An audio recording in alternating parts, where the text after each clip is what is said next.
Nesse vídeo a gente vai montar a nossa planilha de contas a pagar e de contas a receber, tá? Nessa primeira planilha aqui, ela já está montada, eu vou passar coluna por coluna aqui com você, justamente para você entender e você aplicar aí na empresa onde você trabalha, tá certo? Então aqui nós temos a de contas a pagar e essa daqui é a de contas a receber.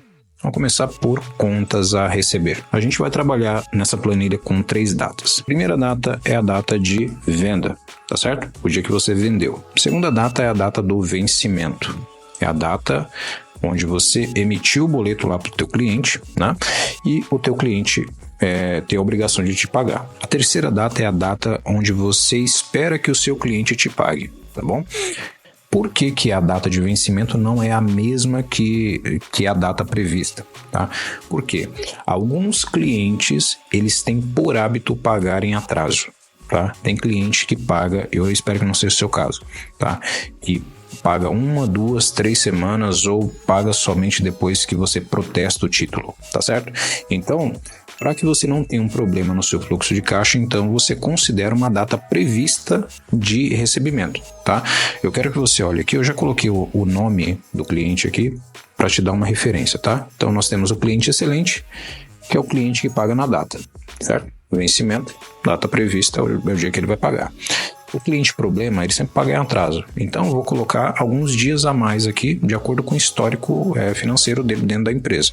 Então, o vencimento dia 10/2 de 2024, eu vou colocar aqui para o dia 20/2 de 2024, já esperando que ele vai dar problema, tá bom? Esse daqui é o nosso cliente problema. Nessa parte da nossa planilha aqui, você vai colocar o nome mesmo do cliente, certo? Você não precisa colocar esse tipo de referência aqui, porque isso daqui não é muito legal você ter esse tipo de registro dentro da empresa. Só estou usando esse nome aqui para deixar um pouco mais didático a nossa planilha. E o cliente normal, a gente vai considerar que ele vai pagar aqui ou no dia, ou então você coloca 1 ou 2 dias a mais aqui. Por que a gente está fazendo isso? Para a gente, no momento que a gente for levar para o nosso fluxo de caixa a estimativa de recebimento, a gente vai usar a data prevista e não simplesmente a data do vencimento. Então nós temos aqui a quarta coluna, que é o nome do cliente. A quinta coluna é o valor que a gente tem a receber, tá bom? Valor líquido que a gente vai receber mesmo. A sexta coluna é o banco que a gente espera receber. Se você trabalha com um banco só, você nem precisa dessa coluna. Agora, se você tiver vários outros bancos, né, que você emite boleto por um e por outro, talvez você seja interessante. Eu tô falando boleto, mas entenda que é qualquer tipo de cobrança, tá? Aí é interessante que você coloque aqui qual é o banco que você está esperando receber, tá certo? Porque na tesouraria, quando você está fazendo planejamento de fluxo de caixa, você tem que fazer o planejamento por banco, tá bom? Para não faltar dinheiro no banco que precisa ter dinheiro e não sobrar dinheiro no banco que não precisa, tá bom? Então, coloque o banco aqui, se isso daqui for aplicável para você, senão você não pode considerar isso daqui. Você vai colocar aqui uma coluna de descrição, de comentário, tá? Só diminuir um pouquinho aqui. Então, quer dizer, o cliente excelente, a gente vai fazer um lembrete para ele que existe uma promoção X aqui para ele aproveitar, tá certo? Então, a gente já pode fazer isso. O pessoal de cobrança, né, se a tua empresa é menor, você já pode aproveitar esse primeiro contato, esse contato com o cliente, justamente para fazer uma oferta para ele de alguma promoção que está acontecendo. É só um exemplo do que você pode fazer, já que você vai ter contato direto com o cliente, tá? E é muito mais fácil você fazer uma segunda venda para alguém que já comprou de você do que você vender para uma pessoa que nunca comprou. Bom, então é uma forma de você aproveitar o contato. O cliente problema, né, falando de cobrança agora, é interessante que a gente faça uma cobrança antecipada, tá? Então, se o título vence aqui no dia 10/2, a gente, no dia 7, no dia 8, a gente já liga para o cliente e pergunta para ele se está tudo certo, tá? Não é uma cobrança de título em atraso, é uma cobrança lembrete. Você liga para ele para perguntar se está tudo certo, se ele está com a nota, se ele já subiu o documento no banco, se deu algum problema no boleto, entendeu? Você vai perguntar para ele se está tudo certo, para que no dia 10 você receba. Idealmente, tá bom? Mas o fato dele falar que tá tudo bem, nem por isso você vai considerar que a data prevista vai ser a data do vencimento pelo histórico do cliente. A nossa próxima coluna é uma coluna muito importante aqui, que é a coluna que é o status. Basicamente, você vai ter a receber, vencido, cancelado, né, caso você tenha alguma venda cancelada que você registrou aqui, e aguardando, certo? A receber, normal, né, vencido, é porque o cliente não pagou na data, E aguardando quer dizer que você teve algum tipo de problema, tá? Aqui eu coloquei um exemplo aqui só para você entender. Divergência de pedido e de nota fiscal. Vamos imaginar que você fez uma venda para o cliente e você precificou errado na nota fiscal, né?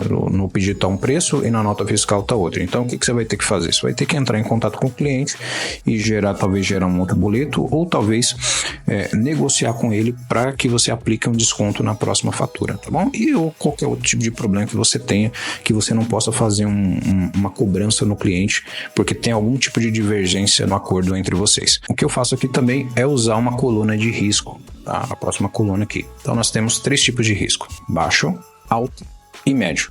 Baixo, alto e médio. Então, o cliente que é um cliente que sempre paga na data, ele tem um risco baixo. O cliente que sempre paga em atraso, pode ser que ele esteja com algum tipo de problema, ou de gestão, ou de fluxo de caixa, ou também de processo no contas a pagar dele, tá? Pode acontecer várias coisas. Então você vem aqui e coloca o risco alto. Bom, por que a gente está usando uma coluna de risco na nossa planilha de contas a receber? A gente precisa ter segurança dos dados que a gente está colocando aqui para enviar para o nosso fluxo de caixa. Eu não posso contar com dinheiro que tem um risco alto de recebimento no meu fluxo de caixa. Quando eu tenho um cliente com risco alto, talvez eu tenha que limitar as compras dele, ou talvez eu tenha que vender somente à vista, ou talvez eu tenha que vender só no cartão de crédito, entendeu? Eu tenho que puxar a rédea desse cliente porque eu não posso deixar ele comprar e ter o risco de não receber.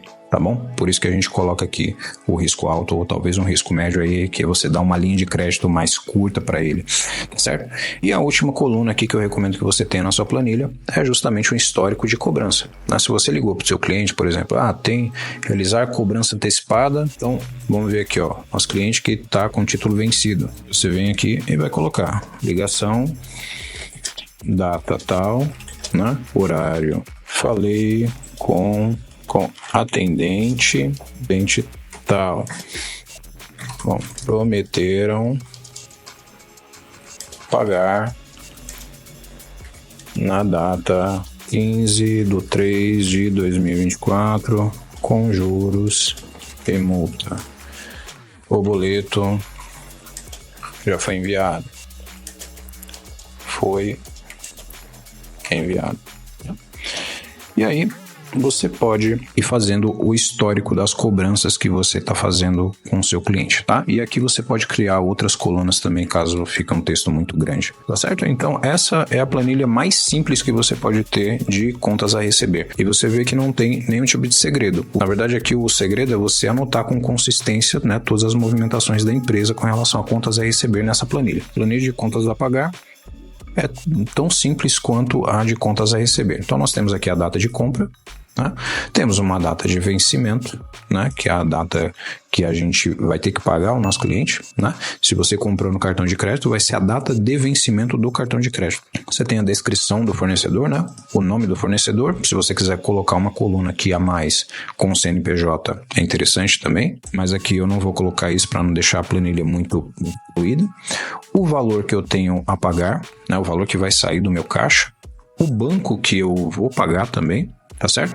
Se você só tem um banco, você não precisa colocar isso daqui, tá bom? Então, você pode simplesmente deixar, eliminar essa coluna aqui, não tem problema, tá? Alguma descrição e o status, se ele está pago ou se ele está vencido. Só um último recado: se você tem interesse em se aprofundar na área financeira, se você tem interesse em conhecer mais de contas a pagar, contas a receber, tesouraria, cobrança, você pode se tornar um membro GL Pro. Então vou deixar o link aqui na descrição, dá uma olhadinha na página de vendas, assista algumas aulas gratuitas que estão nessa página e se você achar que faz sentido para você, faça a sua inscrição, que vai ser um prazer receber você por lá.